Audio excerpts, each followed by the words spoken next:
By the time first contact is made, Hollywood will have killed off our interest in meeting an extraterrestrial life form. It's as though the alien invasion genre, where an attractive inmate in a male prison and the other likes hack Hollywood writers, with said inmate having more sausage in him than a walls processing factory.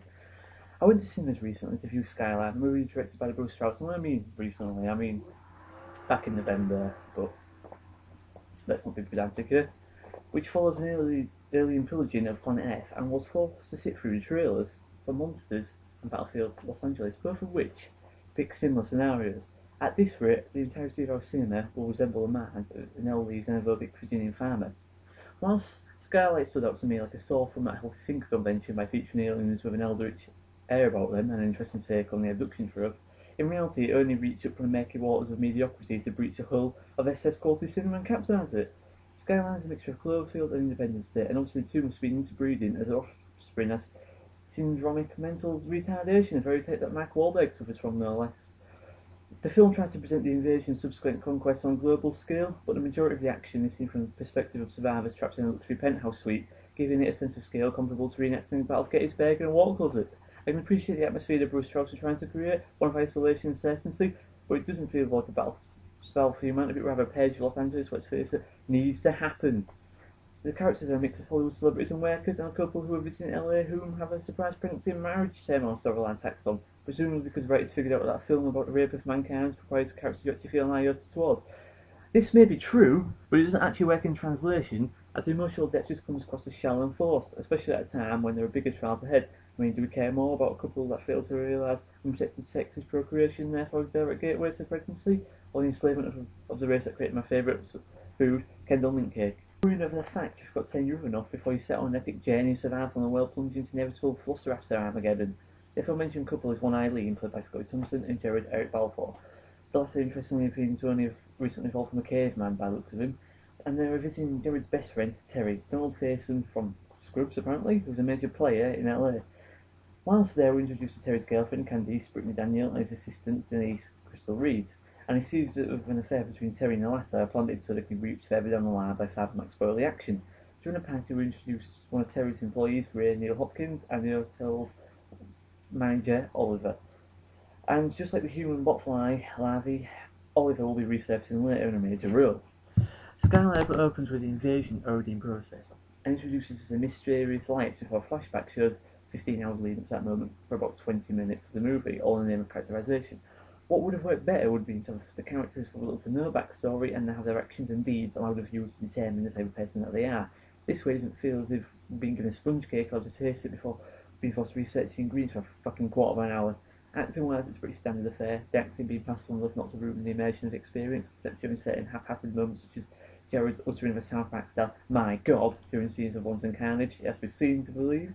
The rest of the cast do their best as the typical pretty yet uninteresting type characters and take of course, and they only let down by Jared, whose acting method somewhat resembles a one-person show about Botox. As mentioned previously, the film's hook is a rather ingenious method of mass abduction at the aliens that create like a technologically advanced kidnapper. As the film begins, a series of blue lights fall from the sky, and those that look at these beautiful creations are literally and forcefully pulled into it, their body throbbing like an elderly man watching female gymnastics. However, the attraction to this fades quickly once you realise it's exactly the same as every other single abduction method, just dressed in a fancy jacket. One it probably stole from Battlefield Los Angeles, these allegations against Bruce Strauss is to be believed. Now, I want to talk to you earnestly for a minute, not about the films in general. I want to talk about science fiction writers, if they can stop drawing terrifying images of Cortana on DeviantArt for just a moment. I want to ask if we can stop featuring movies where the protagonist is an exception to the rule. For example, in Skyline, Jared is drawn to the light and once he escapes it makes him super powerful, yet he's the only one it happens to. I know the writers needed some sort of get out clause so that it actually gave some credibility to survivors continued surviving in the face of extreme mobs. But if the saviour of mankind wears a wife beater, I'd rather become alien pet food in all honesty. It also feels as cheap as a disease-ridden prostitute's chips when using this newfound inner strength allows him to defeat the otherwise unbeatable aliens, leading to an ending that will look out of place in a more graphic novel. While we're on the subject of the aliens, they're simply too overpowered.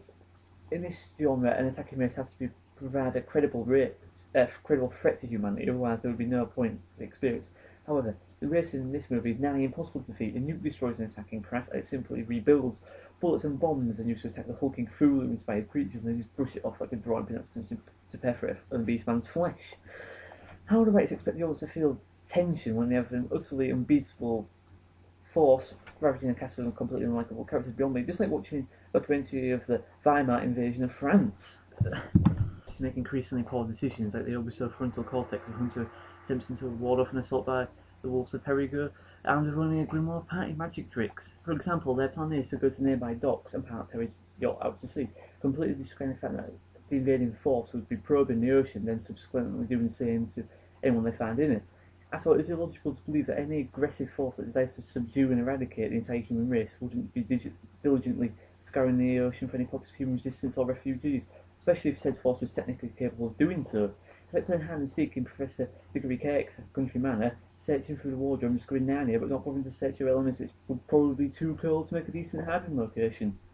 So I must award a point in their favour for the fact that the characters look for information on social networking sites, and as in the age of easy communication, it's a little disbelieving when characters don't think to search Twitter information is almost guaranteed. In reality, there will be some soul tweeting, "Oh my god, aliens are totally responsible for the public being closed, fuck my life."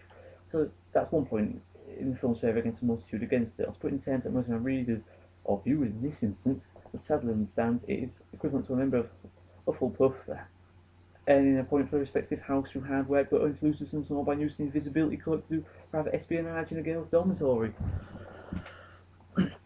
All in all, it's a little bland for my liking. It presents some interesting ideas, but these are mainly side thoughts for kebab mediocrity. It relies too heavily on special effects, which one could forgive film for if they were mind-blowing and groundbreaking, but they're a little shoddy, especially considering that they were created by the directors who specialise in that very area, in their own country, for fuck's sake.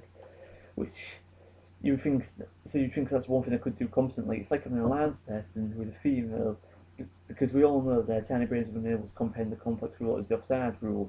Isn't that right, Andy Gray? It is a little depressing when you realise the alien invasion genre has barely changed since its creation by H.G. Wells in 1898. Synopsis will always read: aliens versus humans plus Earth equals explosions. Humanity prevails. Just with the formula adjusted accordingly for the situation. Sure, there have been examples where benevolent aliens visit Earth and humanity's betrayal sees then evoke a oppressor, but even that idea is simply rash of every single moment of the history of human exploration, and looks like a graphically enhanced image fixing the work of ICE officers patrolling the Mexican border. Once the next is a movie where the aliens land on Earth, to the resounding cry of "not again, who's waterboarding who this time?"